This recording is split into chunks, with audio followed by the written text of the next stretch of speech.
The street is packed, cars practically stationary from the congestion, and the sidewalks are no clearer. I trudge through the wall of people as I try to get home. This road is always the worst, up a slight incline and always packed with people.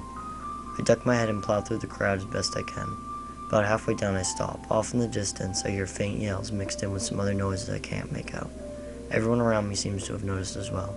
Drivers turn off their cars, craning their necks out the window to hear what's going on. Moments ago the street was bustling, but now it stands motionless. The sounds are now clear, the yells loud and undoubtedly from a large group of people, and among them moans, harsh and guttural. The screams grow more frantic and the strange groans thunderous, seemingly growing in number. Within a few minutes the shouts diminish, the moans growing ever stronger, then suddenly ceasing. An uneasiness falls over everyone. Anxious, I want to leave, to have no part in this occurrence, but my curiosity stops me. Drivers, now concerned, turn over their engines, and those on the sidewalk pick up a brisk pace. But I remain, staring intently towards the street corner where the sound appeared to be coming from. When nothing turns the corner, I admit defeat, curiosity killed by my own impatience. Returning my gaze to the street in front of me, I begin to walk home, letting my feet guide me along the oft-traveled path. My mind wanders, interest in what happened moments ago replaced by the usual stresses of life. Work, money, people. I hate people. Cruel beings that they are, never kind, not a shred of decency within, and so attracted to violence. Everyone watches the wreckage of a car, but how many actually call for help? How many actually care about the poor person, body mutilated, entombed in a mangled steel casket? No one, that's who. They're all better off dead. Rotting in the ground will serve more of a purpose than walking these godforsaken streets. We could use Apocalypse about now. A scream pierces the air, jolting me back to reality. I swing my head around spastically, looking for the scream's owner, but before I can find them, my ears are assaulted by more. Utterly bewildered, I look back down the street, my eyes greeted by a throng of crazed people, running from an unknown source of terror. Before I can fully register what is happening, I'm pushed to the ground, my view of the street replaced by that of shoes, all seemingly aimed at my face. I cover my head with my hands and attempt to get up, again pushed to the ground. The crowd begins to thin, and so I manage to stand up, but soon after I am shoved viciously into a wall of the building.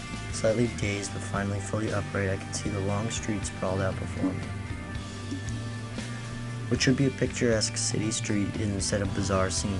Stragglers continue to run past me, many screaming hysterically, and cars stand abandoned in the road, too congested for them to get out. At the end of the street, continuing to file in around the corner, is a second group of people. There's something strange about them. They are not running, instead taking slow, awkward steps, shuffling as though every step requires an unbelievable amount of concentration. They're also silent, a stark contrast from the hysterical crowd behind me. One of the stragglers trips, and the strange crowd takes immediate notice. Their heads snap in the direction of the fallen man, their shuffling gait quickening slightly. I squint, struggling to see what is happening. The unknown mass of individuals surrounds the man who struggles to get away, likely incapacitated by a sprained ankle. Descending upon him, the unidentified group seems intently focused, their jaws slackening, a ravenous look about them. I want to run and help him, but I'm paralyzed, able only to watch on the other end of the street as the crowd tears into his defenseless body, his screams drowned out by their ungodly moans. Terrified, I turn around, keen to get as far away as possible. I sprint down the street, mind unable to comprehend even a shred of what was just witnessed, bogged down by dread and confusion. To my horror, as I approach the intersection, I find more of the unearthly beings. Panicked, I run straight through the intersection, and to my dismay, this does not go unnoticed. As the mass shuffles towards me, I am able to see them clearly for the first time. Their gray skin hangs loosely, and their eyes, sunk deep in their gaunt faces, gaze unseen. Some are bloated, others with chests blown open as entrails hang freely, swaying with each awkward step. As the wind changes, the smell hits me fully. The scent of decay is unbearable, so thick I can taste their foul, rotting flesh. Unimaginable is the pestilent odor produced by these ghouls, these walking corpses. Racked by fear, my heart races, frantically pumping blood to legs that won't move and a brain that is incapable of any rational thought. Tears roll down my face, and I call to a God I never believed in to save me. My futile pleading with God goes unheard over their moans, their ungodly moans tearing into me like their teeth never could.